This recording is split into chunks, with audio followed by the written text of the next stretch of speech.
The Galactic Council sat in their shining marble chamber. High above the clouds of Zorith Prime, the chamber was round, filled with the most powerful leaders from over 100 star systems. They gathered to decide on war, peace, and everything between. Today, the talk was about Earth, a small blue planet near the edge of known space. Most members in the chamber didn't think Earth was important. Some didn't even know where it was. They called it primitive, backward, harmless. The Varnock Empire's general, a cold-eyed reptilian named Kor, stood before the group and raised his voice. Earth refused to surrender mining rights. Sad, they fired on one of our scout ships. We must strike now, crush them before they grow teeth.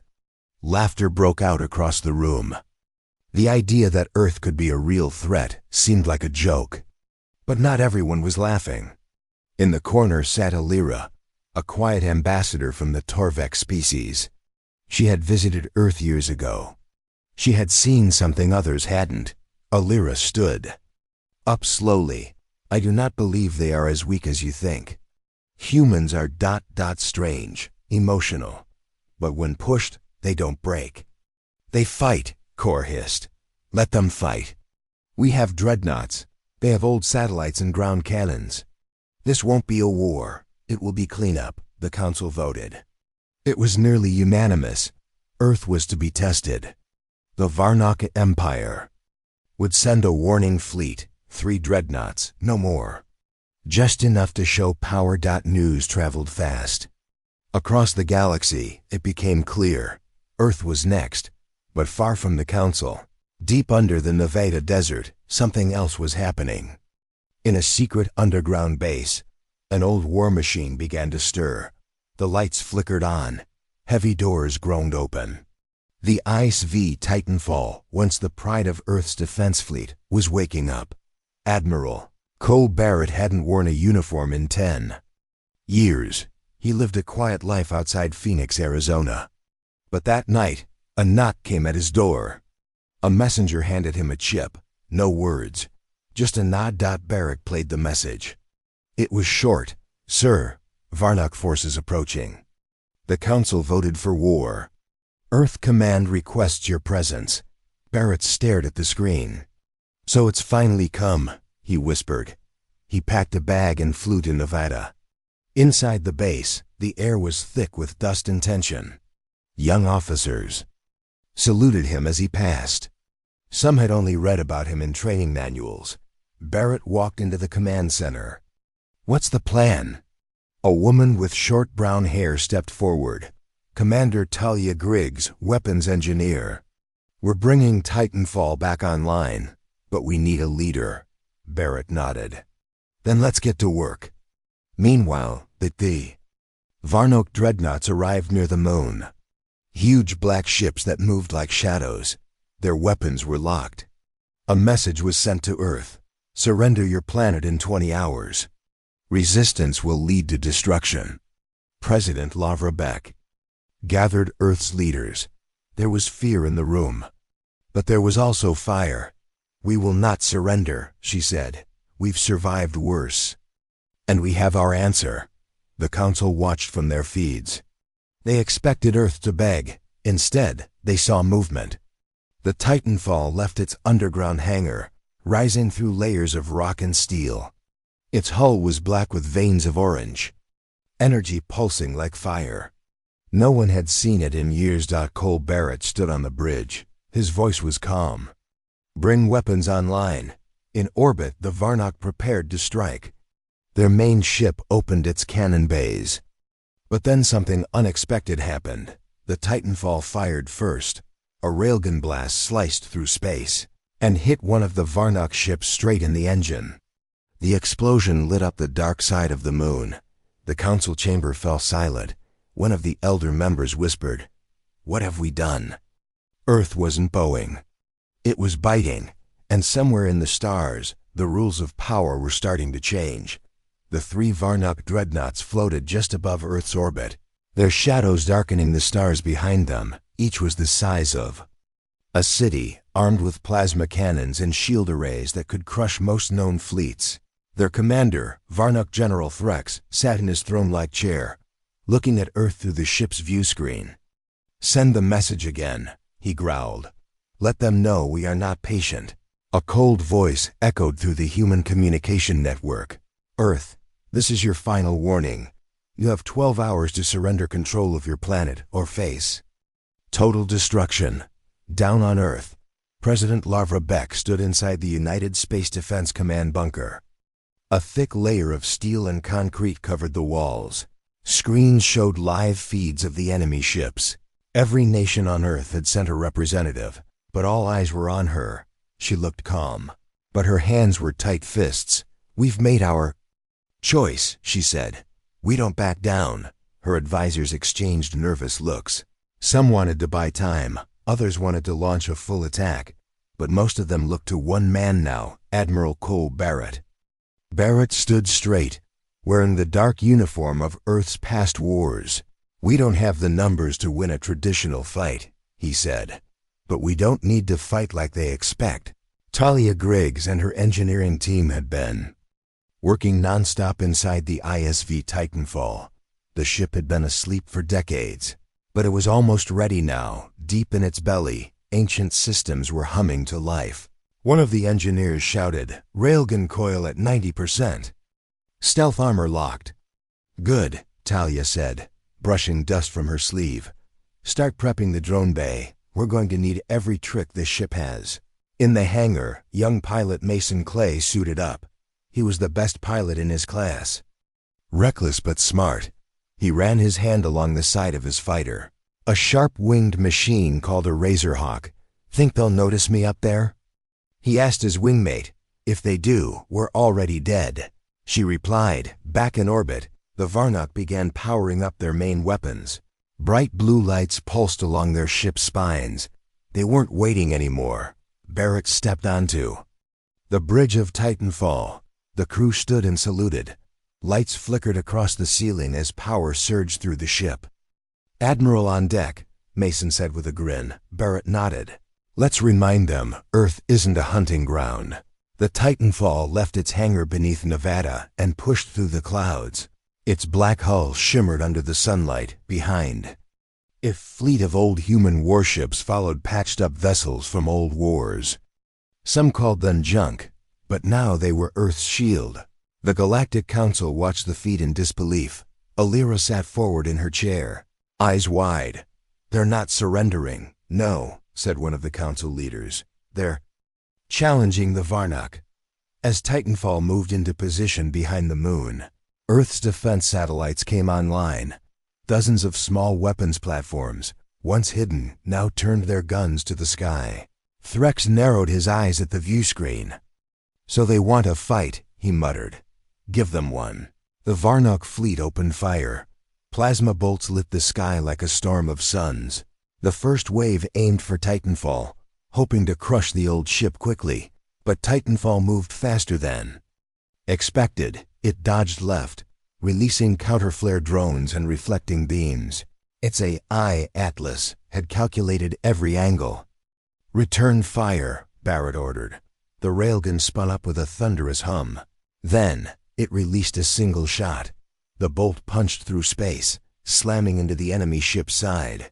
One of the 3 dreadnoughts cracked in half and began to fall. Cheers erupted on the Titanfall's bridge. Mason jumped into his fighter and launched into the black. His squad followed, diving straight toward the enemy fleet. In the chaos, Talia activated the stealth drive. Titanfall vanished from sight for a moment, then reappeared on the enemy's flank. Its missile bays opened, unleashing a storm. The Council gasped. "They're not just defending," Alira said. "They're outsmarting the Varnuk." In the heart of the battle, Mason led a squadron into the side bay of a Varnuk ship. His goal was clear plant charges in the engine core. His fighter weaved between enemy fire, dodging death by inches. "We're in," he shouted over comms, setting the timer now. Back on Earth, people watched the battle unfold on every screen. Families huddled together, watching Titanfall shine like a comet among giants. They cheered when the enemy ship exploded, screamed when Earth's fighters were hit. In orbit, Threx growled in anger. 2 of his ships were gone. The third was damaged. He hadn't expected a real fight. Retreat, one of his lieutenants said. Before we lose everything. Threx clenched his claws. No, we finish what we started. He launched his final wave of drones. Hundreds of machines flew toward Earth, targeting cities, power grids, and communication centers. But Earth was ready. Titanfall's AI transferred control to ground defenses. Laser towers and defense grids activated. One by one, the enemy drones were shot down. On Titanfall's bridge, Barrett stared at the enemy fleet. They thought we were asleep, he said. They forgot who we are, as the last of the Varnuk. Ships limped away. The Council remained silent. Earth had not begged. Earth had not broken. And the stars were no longer quiet. The ISV Titanfall returned to Earth's orbit like a silent ghost. Its black hull was marked with burns and battle scars. But the ship was still strong inside. The crew worked quickly. They knew this wasn't the end. It was just the beginning, Talia. Briggs was in the engineering bay, her hands covered in oil. She stood over an old weapons panel, one that hadn't been touched in years. It was part of a forgotten system, something called Project Ember. What is that? Asked one of the younger engineers. Talia smiled a little. Something we weren't supposed to need again. She ran a diagnostic. The screen lit up, showing a set of deep code commands locked by Earth's highest security level. She typed slowly. Her fingers steady above them. Admiral Barrett stood on the bridge, looking at the latest satellite scans. 6 new Varnok ships had entered the outer solar system, bigger, faster, and more dangerous than the first group. They didn't learn, he said quietly. President Beck appeared on the main screen. How long until they reach us? 3 days, Barrett answered. Less if they use burst drive. Do we stand a chance? Barrett looked at the Titanfall's glowing engines.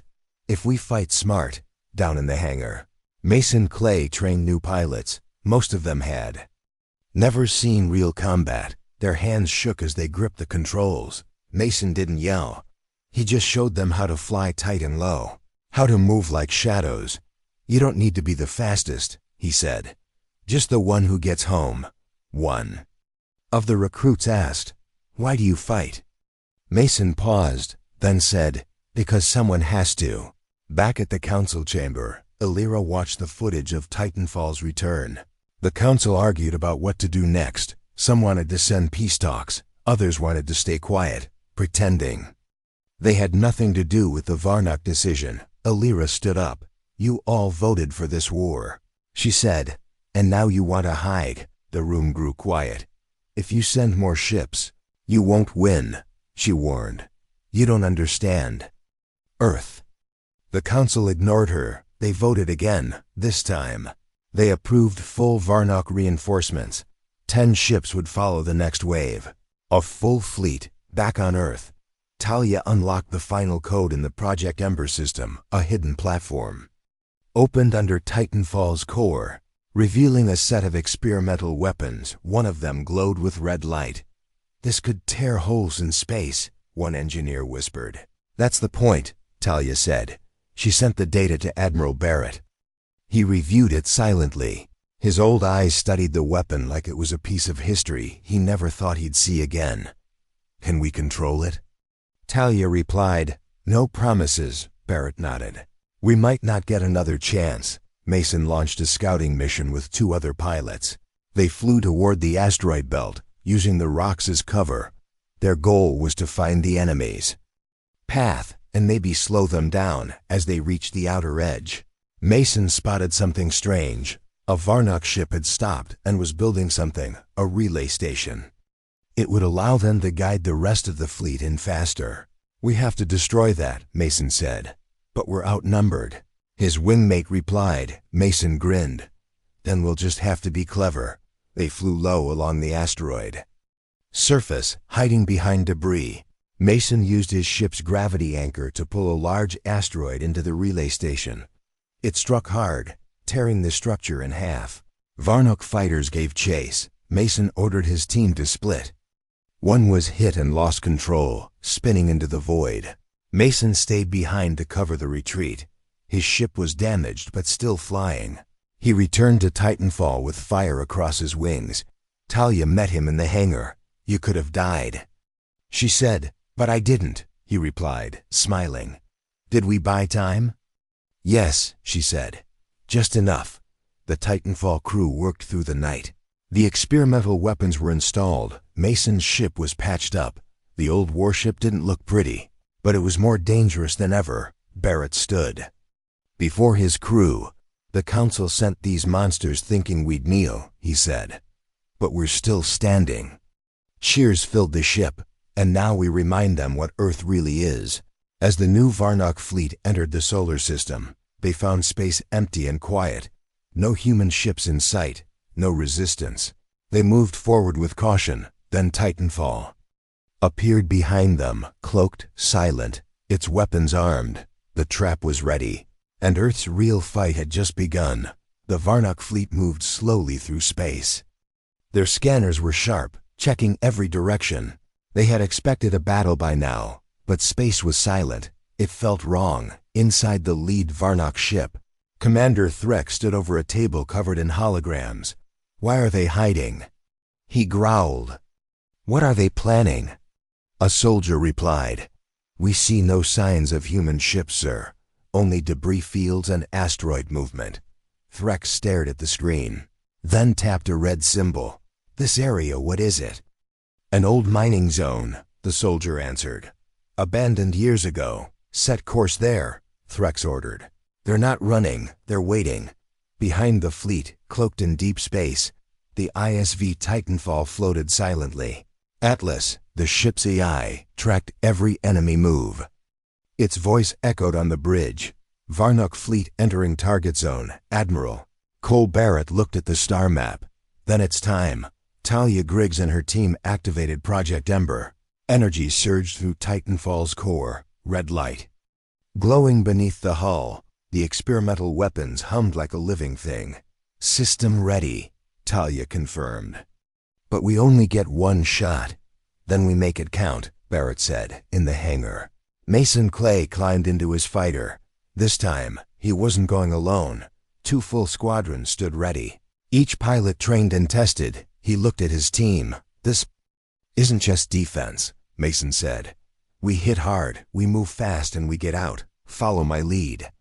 They launched in perfect formation, flying under radar, using the cover of old mining debris as they closed in.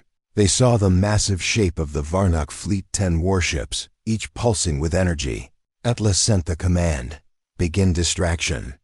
Pattern. Mason's squad split in 3, attacking from different angles. They launched MEP missiles at the Varnock's front shields. The explosions lit up space, drawing attention. Threx growled, "Return fire." The Varnock ships unleashed plasma blasts, shaking the field of debris. But the human fighters were already gone, darting between metal chunks and abandoned mining rigs. At the same time, Titanfall decloaked behind the fleet, its weapons charged and locked. Barrett gave the order, "Fire." Project Ember released a beam of pure red energy.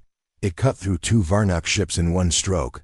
Their engines exploded, fire rolling into the dark. Panic filled the Varnock command bridge. Threx shouted, "Where did that ship come from?" Titanfall fired again, this time with missiles and railguns. The Varnock ships turned to respond, but they were out of position, their formation broken. Talia watched the power levels drop fast. "We're burning the core too hot." "Just a little longer," Barrett said. Meanwhile, Mason and his squad slipped behind the last Varnock ship. Targeting its communication array, he fired a missile directly into the antenna, cutting off their ability to call for help.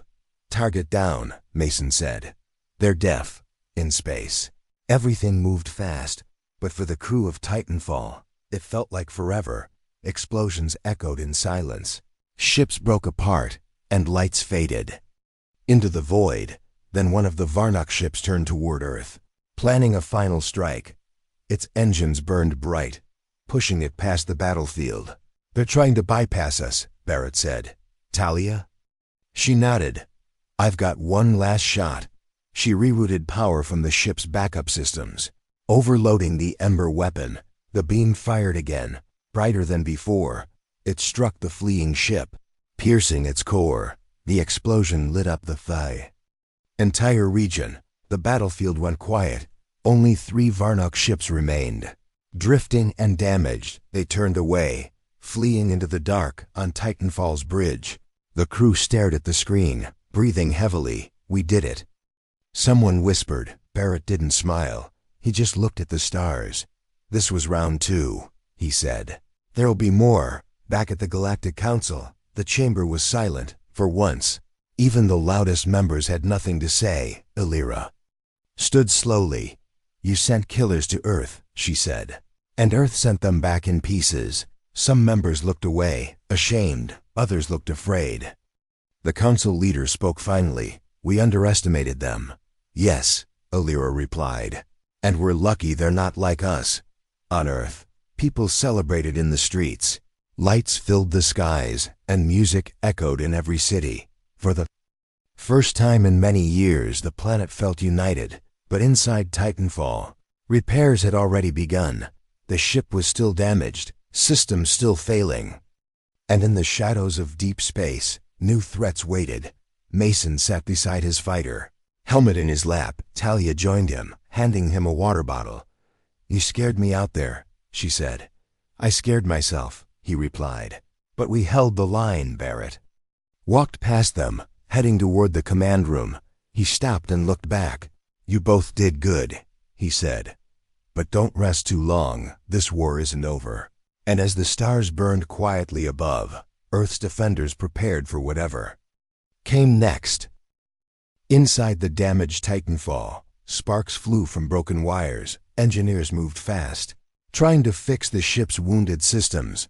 Power levels were low, some lights flickered, but the ship was still alive. Still dangerous, Admiral Barrett stood over a hollow map in the command room. His eyes traced the escape path of the last Varnock ships. They were running, but he knew they'd be back. And this time, they would come stronger. We need to know what's coming, Barrett said. Not guess. Not wait, we need answers. Talia Grigg stepped forward.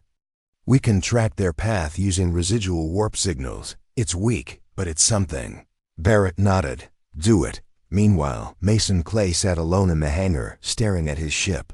His hands still shook from the last fight. He had been lucky to come back. Many didn't. A mechanic passed him a data pad.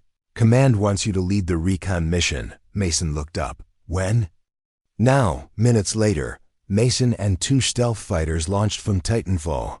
Their mission was to follow the Varnock trail and find out where they were going. Mason had a bad feeling in his gut. Something told him this wasn't over. They flew in silence for hours, past old battle sites and empty space. Then, near a small red moon, they found it an enemy shipyard. Dozens of Varnock ships were docked, some finished, some still under construction. Command, are you seeing this? Mason whispered. Back on Titanfall. The bridge crew stared at the feed. Talia's voice broke the silence. That's not a fleet, that's a factory. Barrett's face was tight. They're preparing for full war. Mason flew closer, scanning the area. He noticed something strange, a new kind of ship sleeker. Darker, with long curved wings. Its energy signature was unlike anything they had faced. They've built something new, he said. Stronger, faster. Just then, alarms screamed inside Mason's ship. Enemy fighters launched from the station. They had been seen. Get out of there, Barrett ordered. Mason turned hard, dodging plasma blasts. His wingmate was hit, spinning away into the dark. The last pilot followed Mason as they raced back toward Earth space. Fighters chased them, but Titanfall launched support ships just in time. Mason's ship landed rough, smoke rising from the engines. He climbed out, falling to his knees, but alive. Talia helped him up. What did you see? She asked. They're coming, Mason said. And next time we might not survive. Barrett called an emergency meeting with President Beck. Earth's top commanders gathered inside the Titanfall war room. The images of the enemy shipyard played on a large screen. They're not backing down. Barrett said. "They're building a new fleet. Better, stronger, and faster." Beck looked at the screen, her voice steady. "Then we do the same. Earth's nations united again."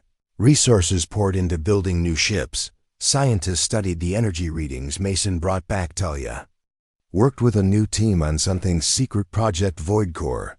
Void Core was a weapon not meant for war. It had been locked away years ago. Too dangerous, too unpredictable. But now it was Earth's last hope. "It creates a collapse," Talia explained to Barrett. "A ripple that can shut down any warp gate. Any ship trying to leave or enter a system." Barrett frowned. "If we use it, we trap them and ourselves." Talia nodded. "Yes, but we stop them here, for good." Barrett walked away in silence. He knew the cost, but he also knew the choice.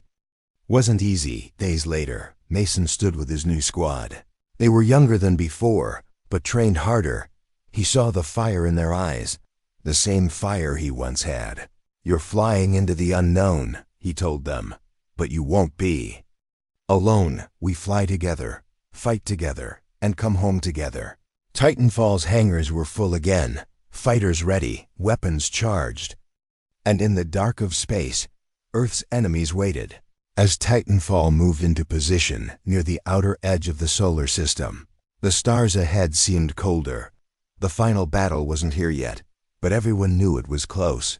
Talia stood beside the Void Core controls. Her fingers hovered above the activation switch. Barrett watched her, his voice low. "Once we do this, there's no going back." She met his eyes. "We already crossed that line." In the quiet before the storm, Earth took a breath, and the galaxy held its own, because what was coming would change everything. Deep below the surface of Earth, hidden in a secure bunker under the Nevada desert, Admiral Briggs stood before a wall of screens. Each screen showed a part of the galaxy: red flashes, ship movements, silent systems now quiet since Earth's last response. He turned to his staff and said, "They finally remember us, Captain." Grady's voice came through the secure channel from the Leviathan. "Helvar Prime has been neutralized without invasion," he said. "No further aggression expected." Briggs nodded with approval. "Bring the fleet back for maintenance and full debrief." Other officers in the room spoke quietly. "Sir, do we know how many of their species will now try to copy us?" Briggs replied, "Almost all of them." He knew the galaxy would not stay silent forever. Even now, spies from different factions were probably studying every move Earth made. But Earth had planned for this too. In another part of the bunker, engineers worked beside scientists on new systems. Earth's technology was not shared, not even with allies. Some believed the most powerful Earthships were built using tech taken from the first alien ship that crashed decades ago. Others whispered about a secret base on Mars, where gravity itself was being tested like clay. Briggs walked through the labs and paused before a dark room labeled Project Echo. He didn't enter, only looked at it for a moment.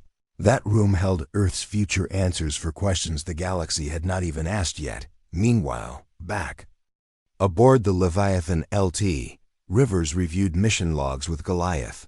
The II listed success rates, hit ratios, shield performance, and more. Everything was recorded, studied, improved. Enemy shield types scanned and mapped, Goliath stated. Countermeasures updated for future encounters. Rivers looked at the reports and shook her head in quiet amazement. "We're already planning for battles that haven't happened," Grady replied. "That's why we win." The Leviathans crew moved like a single machine. No confusion, no panic, just calm execution. Even the medics and engineers performed their tasks without rush. They all knew their mission was not about conquest. It was about reputation. Earth had no empire, number colonies outside the solar system, but they held something more powerful than territory: fear wrapped in memory. In the Council's private records, hidden from the public, old reports were unlocked. Files marked classified, human contact, were now open for review by top members. Each one told of strange encounters where Earthships appeared, struck fast, and vanished before a proper response could be made. Some leaders began to understand why Earth acted the way it did. long ago when they first reached out to the stars. They had been attacked without warning, and humans never forgot that day. Now the galaxy began asking itself a question no one had dared before. What if Earth never really wanted peace? But they were wrong. Earth wanted peace more than anything, but not the kind that required weakness. They had learned that to survive among stars filled with empires, you must carry silence like a blade. A secret meeting took place on a neutral moon between Council scientists and Earth's observers. The scientists asked if they could study Earth's weapons, understand their energy patterns. The Earth envoy simply said, "No, why not?" They asked, "We just want knowledge," the envoy answered. "Because knowledge is not free, it's protected."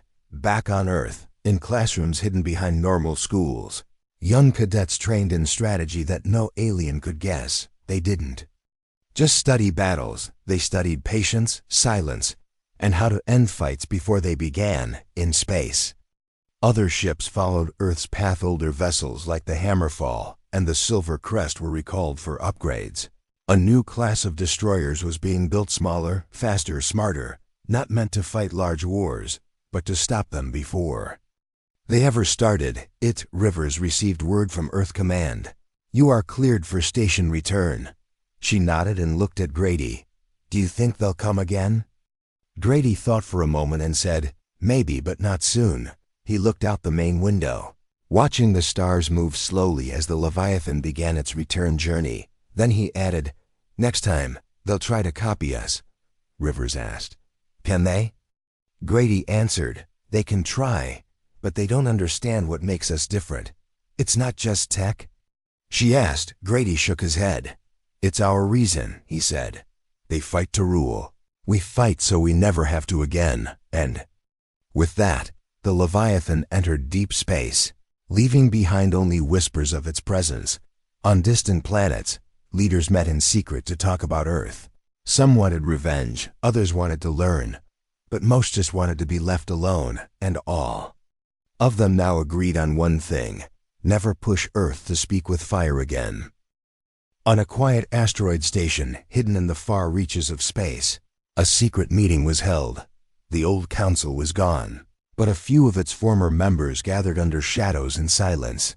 There was no flag, no anthem, only fear and questions. The leaders came from broken empires and bruised nations.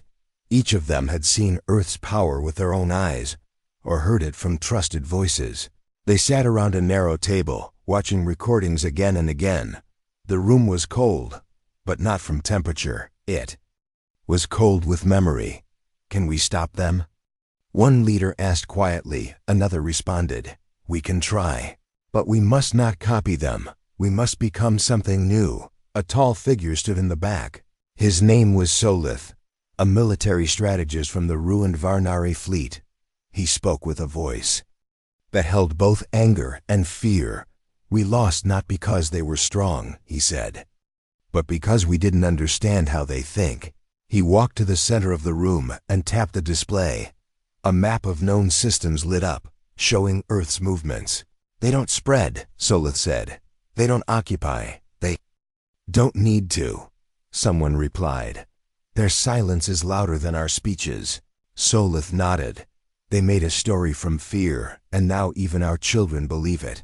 He paused and then said something the others did not want to hear. "We should begin our own project, build ships that can fight in the dark, strike without sound." Many disagreed, warning that trying to copy Earth would only end in failure, but a few supported him. In a hidden chamber beneath the meeting room, old technology was stored, scraps from broken Earth drones and damaged weapons recovered after the battle at Helver Prime. Engineers had tried to reverse engineer it for months without success. It was too advanced, too different. Still, Solith believed they could create something new, something built from their own fear. They called it Project Phantom. Meanwhile, on another moon, scholars and scientists debated another question: why do humans fight so perfectly? One old professor, who had studied Earth culture for years, stood before a class of leaders and said, "They do not fight for glory or power. They fight to stop being attacked." A student raised her hand and asked, "Then why are they so ruthless?" The professor replied, "Because they are not just fighting for now, they are fighting for every time they were ignored, attacked, or underestimated." The lecture ended in silence. Even in study halls, Earth had become the subject no one could explain fully. Back on Earth, the Leviathan returned to its base and was lowered into a hidden dock.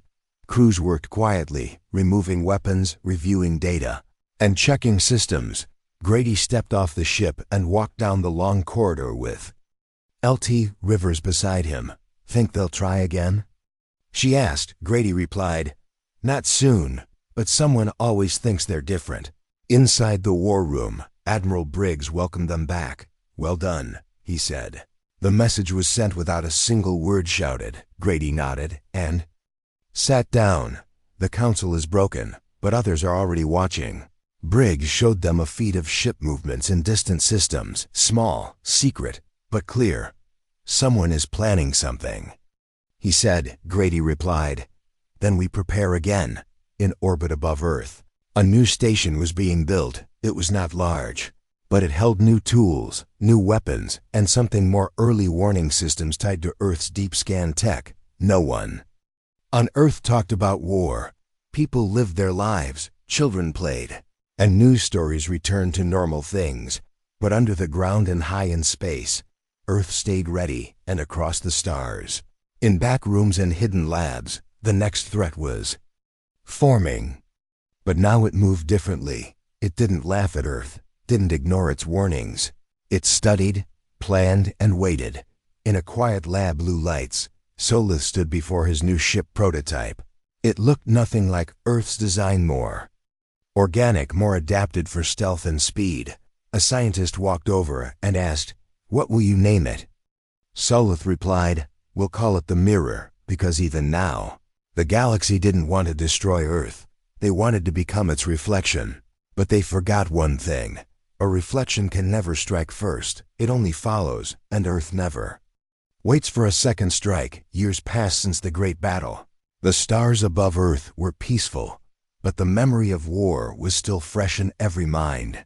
Titanfall remained in orbit, watching over the planet like a silent guard.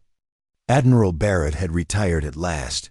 He lived in a quiet cabin near a lake, far from noise and machines. He spent his days fishing, reading, and walking through the trees.